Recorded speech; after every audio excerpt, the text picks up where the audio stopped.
Nella pillola di AppScript numero 3 abbiamo visto come sia possibile adattare il metodo sendMail di MailApp per inviare un'email di testo in formato HTML.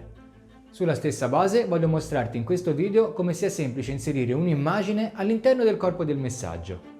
Questa funzione permette di inviare in automatico un'email in formato HTML con un'immagine in linea, ossia all'interno del testo, come troviamo ad esempio nelle newsletter o in tutte quelle comunicazioni dove vogliamo che l'immagine giochi un ruolo di supporto al contenuto testuale in modo più efficace rispetto ad inserirla come allegato. A livello esemplificativo diciamo che il mio obiettivo è quello di inviare un'email con il seguente testo in formato HTML, dove si può distinguere il grassetto, l'italico e i ritorni a capo.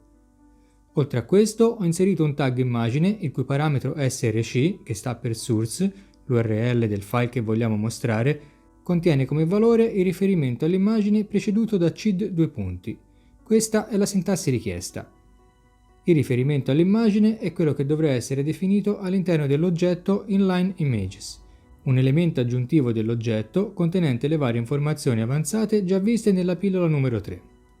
Il valore di questo riferimento è un'immagine convertita nel formato blob, adatto per l'interscambio di dati in AppScript, ottenibile semplicemente con il metodo getBlob di URLFetchUp, il servizio per chiamare una risorsa remota.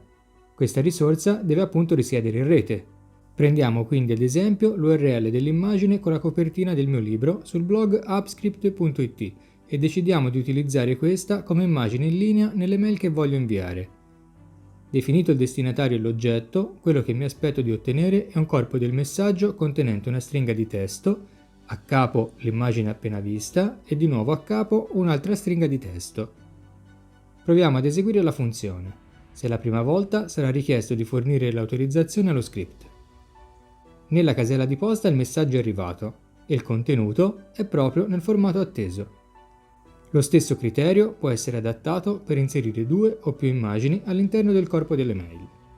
Fammi sapere nei commenti cosa ne pensi di questa videopillola. Inoltre ti invito a iscriverti al mio canale se ancora non l'hai fatto, perché di queste funzioni, trucchi e suggerimenti ne ho un bel po' in cantiere. Mi sono costruito un repository negli anni che voglio condividere con te. Per il momento ti saluto e ci vediamo al prossimo video. Ciao!